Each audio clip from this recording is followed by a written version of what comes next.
gonna be too late one day, and we don't want it to be too late.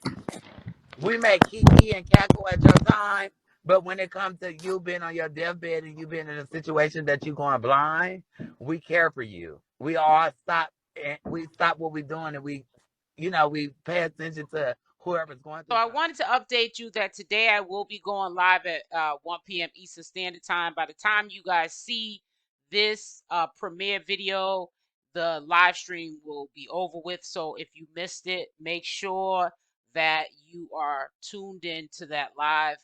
Allegedly, they're saying that Natureboy is coming home. So I'm going to discuss that further in a live stream of what's going on.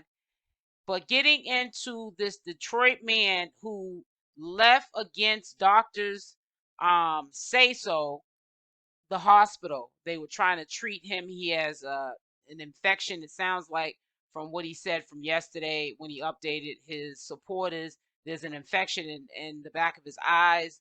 Allegedly, they're also saying that his T cells are around 200, which usually means in the health field that HI positive has turned into full blown. And this is why he's getting these infections.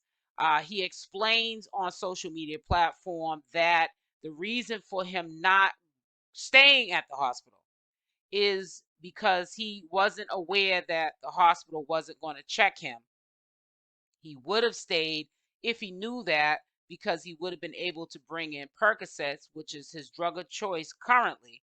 Allegedly, he does all sorts of drugs, including allegedly crack cocaine, but his drug of choice at this time, and has been for quite some time, is Percocets. And because he couldn't stay in the hospital as what he believed and was able to take his recreational drugs, he decided to go home, even with being told that it's a possibility he can lose his vision. He did not care. You planning your death, Um, basically.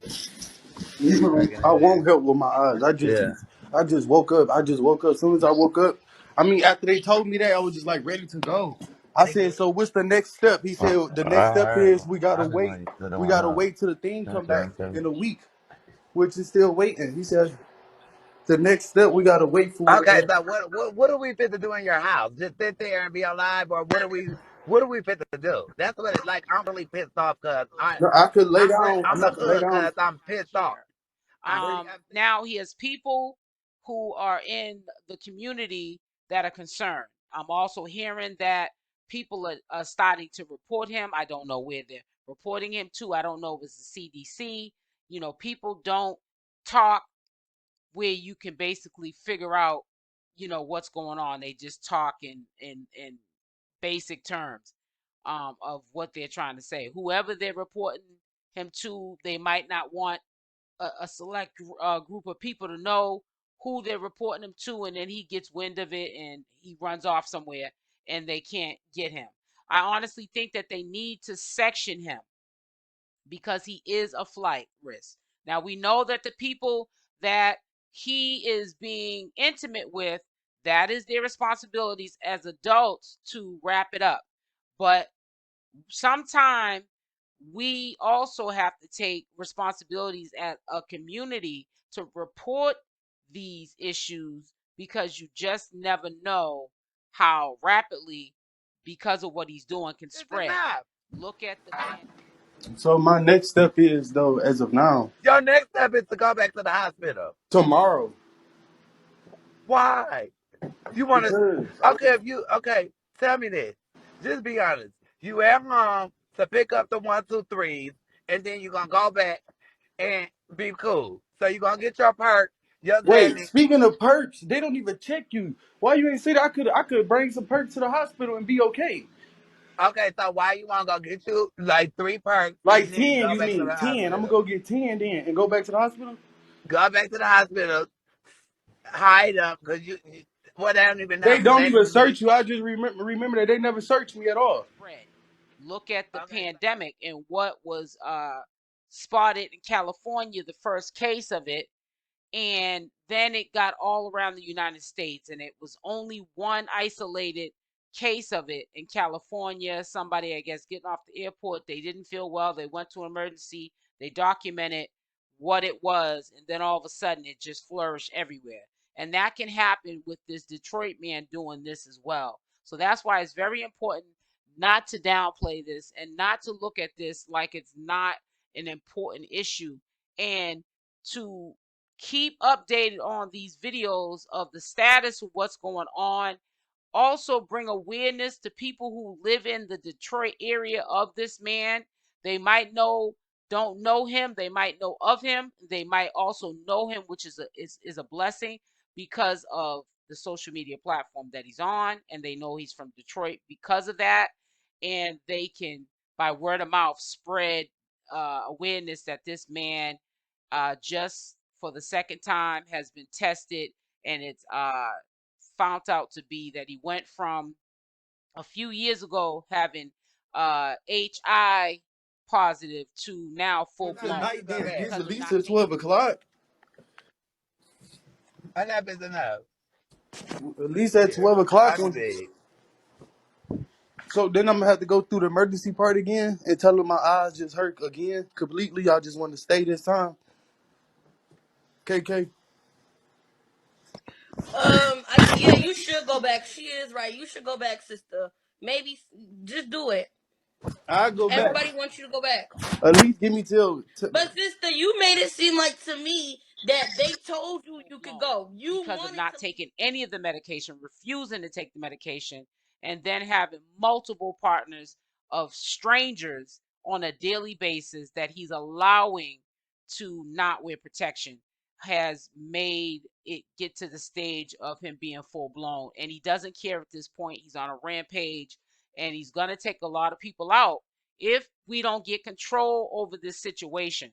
Now, sometimes we have to say, go along with things that people like him are doing to get him back in the hospital. Like a few of his friends on the platform were trying to do, saying, listen, bring your drugs there. You can get high there. Matter of fact, go there high. But we need someone, maybe a family member, someone that can speak on his behalf, that the doctors need to be aware that they might have to put him in a psych ward where they have to strap him down and then medicate him because he's a liability to himself. You wanted to leave, sister. Yeah, because he said I had to wait till the thing they put in my eye.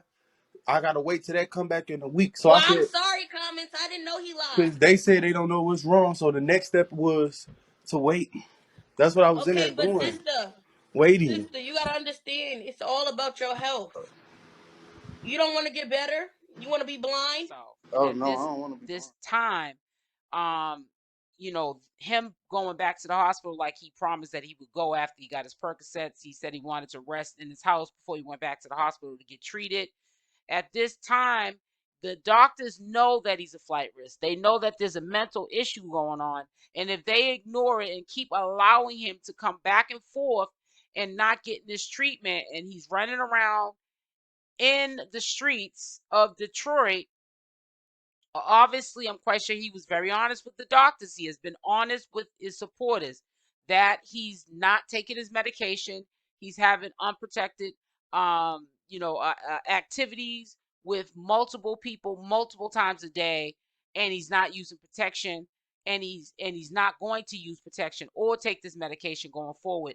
The doctors need to look at that, and they need to take action. I don't care if they have to strap him down, just to save his life for now, and then take it into court, a social worker from the hospital, and get him sectioned. This man needs to be off the streets.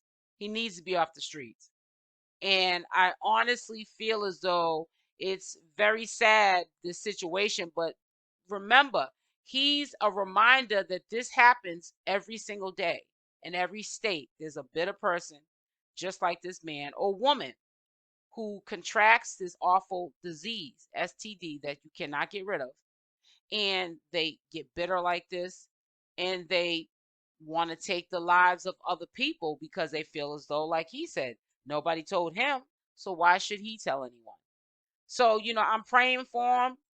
you know, I wish him the best. I hope there's a turnaround. I do believe that things can turn out for the better.